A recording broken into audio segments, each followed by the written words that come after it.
নমস্কার বন্ধুরা, আজকে আমি তোমাদের দেখাবো কি করে তোমরা ওভেনের বার্নার পরিষ্কার করবে। দেখো, ওভেনের বার্নার তোমাদের যদি এরকম কালো হয়ে গিয়ে থাকে তাহলে খুব সহজ উপায়ে তোমরা ওভেনের বার্নার পরিষ্কার করে নিতে পারবে। তার জন্য দরকার পড়ে কয়েকটি সাধারণ জিনিস। দেখো, আমি এখানে 1 বাটি গরম জল নিয়েছি, আর নিয়েছি লিকুইড ভিম, আর নিয়েছি ভিনিগার, আর নিয়েছি এখানে আমি একটা ব্রাশ, আর নিয়েছি একটা সেফটি পিন।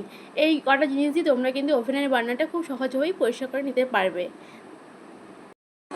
দেখো, আমি এখন ওভেনের বার্নারটা আমি খুলে নিয়েছি ওভেন থেকে। এখন আমি এই গরম জলের মধ্যে দিয়ে দেবো লিকুইড ভিম।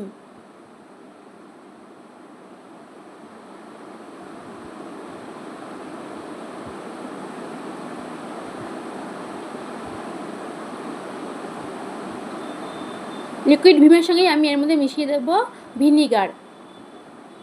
এই দুটো জিনিস দিয়ে আমি এখন বার্নারটা 15 থেকে 20 মিনিট ভিজিয়ে রাখবো।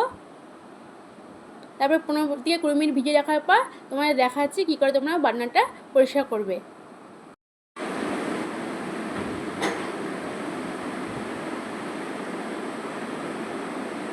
15 থেকে কিন্তু 20 মিনিট হয়ে গেছে। আর দেখো, বার্নার থেকে অনেকটাই ময়লা বেরিয়ে গেছে, তাই জন্য জলটা কীরকম ঘোলাটে হয়ে গেছে। আমি এই ব্রাশটা দিয়ে এখন বার্নারটা বেশ ভালো করে ঘষে ঘষে পরিষ্কার করে নেব। বেশ অনেকক্ষণ ধরে কিন্তু ঘষতে হবে, যাতে বার্নারটা খুব ভালোভাবেই পরিষ্কার হয়ে যায়। যখন আমরা গ্যাসের মধ্যে বার্নার লাগাই তখন তো বার্নারের কালারটা গোল্ডেন কালার থাকে। হয়তো গোল্ডেন কালার এখানে আমি ফিরিয়ে আনতে পারবো না, কিন্তু দেখো, বার্নারে যে নোংরাটা পড়েছিল সেই নোংরাটা কিন্তু এখানে অনেকটাই পরিষ্কার হয়ে যাবে।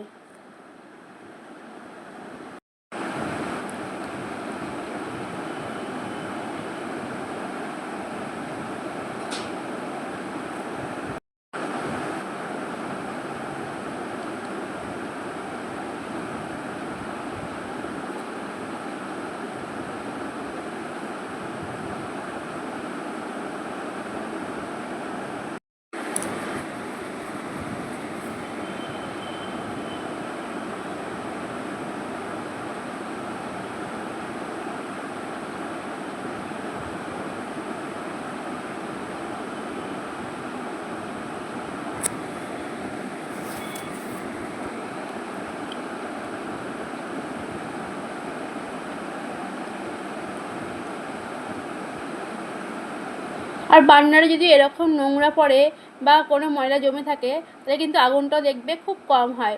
যদি একবার তোমরা এরকম করে পরিষ্কার করে নাও, দেখবে আগুনটা খুব ভালো হবে। ব্যাস দেখো, আমার কিন্তু অনেকটাই পরিষ্কার হয়ে গেছে বার্নারটা।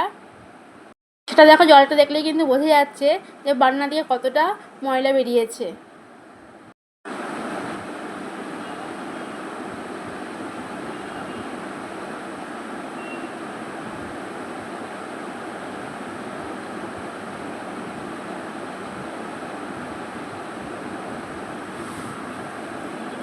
আমি কিন্তু এই বার্নার পরিষ্কার করার কাজটা অনেকক্ষণ ধরেই করলাম, যাতে বার্নারটা খুব ভালোভাবে পরিষ্কার হয়ে যায়। আর এই দেখো, জলটা কি ময়লা হয়ে গেছে।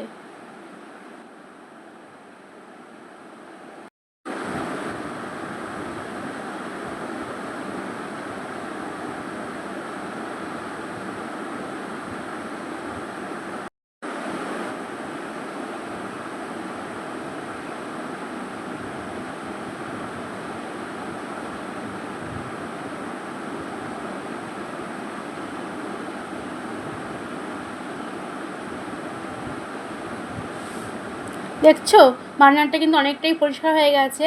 এটা জলটা দেখে কিন্তু বোঝা যাচ্ছে। এখন আমি বার্নারটা বেশ পরিষ্কার জল দিয়ে ধুয়ে নেব।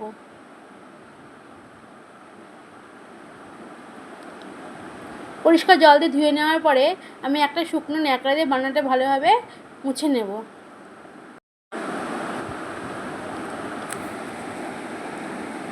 বার্নারটাকে এখন কিন্তু খুব ভালো করে শুকনো ন্যাকড়া দিয়ে মুছে নিতে হবে, যাতে কোনো জল না থাকে বার্নারের গায়ে।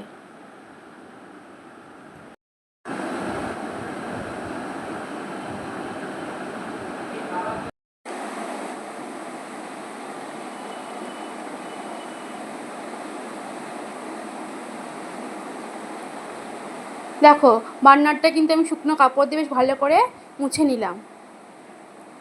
এখন আমি এই সেফটি পিনটা নেব। বার্নারের মধ্যে যে ছিদ্রগুলো রয়েছে, অনেক সময় দেখা যায় কি ছিদ্রের মধ্যে কিন্তু ময়লা জমে থাকে, সেই ছিদ্রগুলোই আমি সেফটি পিনটা দিয়ে পরিষ্কার করে নেব।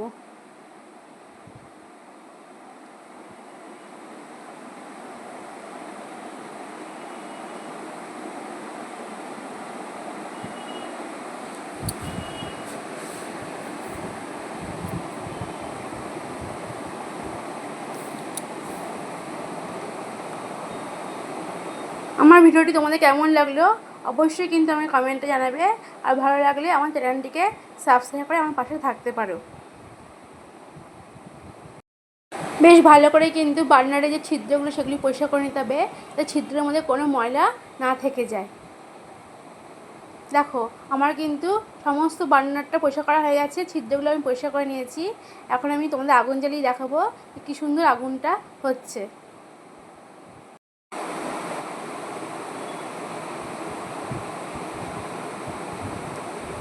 আর ময়লা জমে থাকলে কী হবে বলো তো, বার্নারে আগুন বেশ ভালো করে বেরাবে না, আর আগুনটা খুব কম হবে।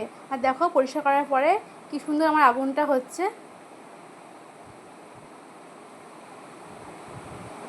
তোমরাও কিন্তু এরকম করেই বার্নারটা পরিষ্কার করে নেবে। তাহলে আজকে আসি, এমন লাগলো আমার ভিডিওটি তোমরা কিন্তু অবশ্যই কমেন্টে জানিও। টাটা।